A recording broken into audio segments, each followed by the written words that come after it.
दोस्तों, अगर मैं आपसे पूछूं कि आपके जीवन में सबसे बड़ी समस्या क्या है, तो शायद अलग अलग जवाब आएंगे। कोई कहेगा पैसा, कोई कहेगा रिश्ते, कोई कहेगा सेहत।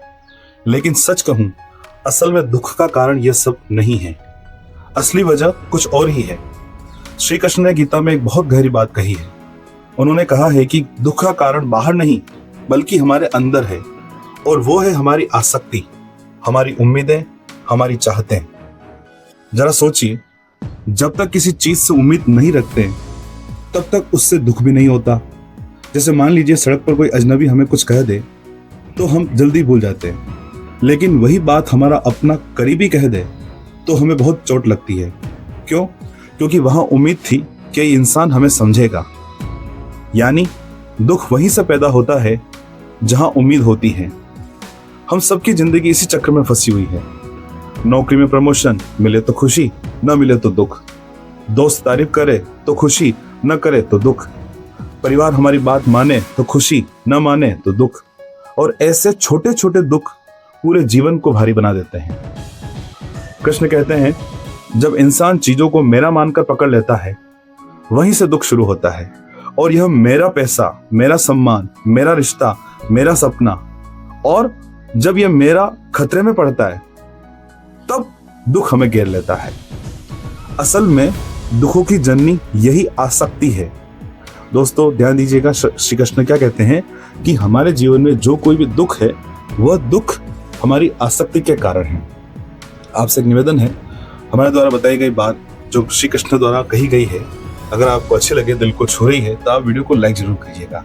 और वीडियो के लास्ट में आपके मन में जो भी आए कमेंट जरूर करिएगा इस वीडियो के प्रति। बढ़ते आगे। तो दोस्तों, अब यह सवाल है कि इससे निकला कैसे जाए। क्या सब छोड़कर साधु बनना पड़ेगा? नहीं, कृष्ण ने कभी ऐसा नहीं कहा। उन्होंने कहा कि जियो, काम करो, रिश्तों को निभाओ, लेकिन जरा संतुलन के साथ। जैसे अगर आपको किसी काम का फल मिल जाए तो अहंकार मत पालो, और अगर फल न मिले तो टूटो मत। दोनों ही हालात में संतुलित रहना सीख लो। यही गीता का असली संदेश भी है। सोचिए, कितनी बार ऐसा हुआ होगा कि आपकी उम्मीदें टूटी हों और आपने सोचा हो कि जिंदगी बहुत मुश्किल है, लेकिन कुछ दिनों बाद वही बात इतनी बड़ी भी नहीं लगी। इसका मतलब दुख स्थायी नहीं है, बस उस समय हमारे मन में उसे बहुत बड़ा मान लिया था। आज के समय में हम सब और की दौड़ में भाग रहे हैं। किसमें? और की दौड़ में। और यही दौड़ सबसे बड़ी दुख की कारण है, यही सबसे बड़ा दुख बनाती है। मोबाइल का नया मॉडल आ जाए तो पुराना बेकार लगने लगता है। पड़ोसी की गाड़ी बड़ी हो जाए तो अपनी छोटी लगने लगती है। लेकिन सच यह है कि संतोष ही असली सुख है। गांव का एक किसान शाम को अपने परिवार के साथ बैठकर हंस लेता है, वहीं करोड़ों वाला इंसान नींद की गोली खाकर सोता है। तो फर्क साधनों में नहीं, फर्क नजरिए में है जनाब। तो दोस्तों, अगर हम सच में दुख कम करना चाहते हैं तो हमें अपनी उम्मीदें हल्की करनी होगी। रिश्तों से उम्मीद रखनी ही है तो बिना शर्त रखो। कोई शर्त नहीं होनी चाहिए रिश्तों में। अगर आप शर्त रखेंगे तो आपको दुख मिलेगा।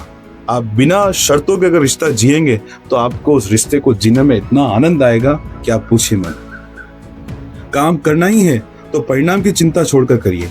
और सबसे जरूरी बात, जो भी हो रहा है उसे भगवान की योजना मानकर स्वीकार करना सीखिए। कृष्ण ने कहा है, जो अपने मन को जीत लेता है वही सबसे बड़ा विजेता है।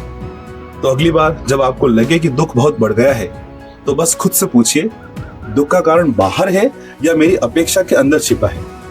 यकीन मानिए, जवाब मिल जाएगा आपको। याद रखिए, समस्त दुखों की जननी हमारी आसक्ति और हमारी अपेक्षाएं हैं, और सुख का रास्ता है संतुलन, संतोष और विश्वास। तो चलिए, आज से हम ये कोशिश करें कि हम कम उम्मीद रखें, ज्यादा आभार माने और जीवन को भगवान की मर्जी मानकर जिएं। यकीन मानिए दोस्तों, तब दुख छोटा लगेगा और जिंदगी हल्की और हसीन। तो इस वीडियो में इतना ही। अगर आपको हमारे द्वारा बताई गई बातें अच्छी लगी है तो वीडियो को लाइक जरूर करें, अपने दोस्तों परिवारजनों में शेयर करें। जो ज़्यादा दुखी हैं उन्हें आप शेयर करें, उन्हें मोटिवेट करें। और साथ ही चैनल मोरल लाइफ को अभी तक आपने सब्सक्राइब नहीं किया है तो चैनल को सब्सक्राइब जरूर कर दें। मिलते हैं अगले वीडियो में। धन्यवाद। जय श्री कृष्ण।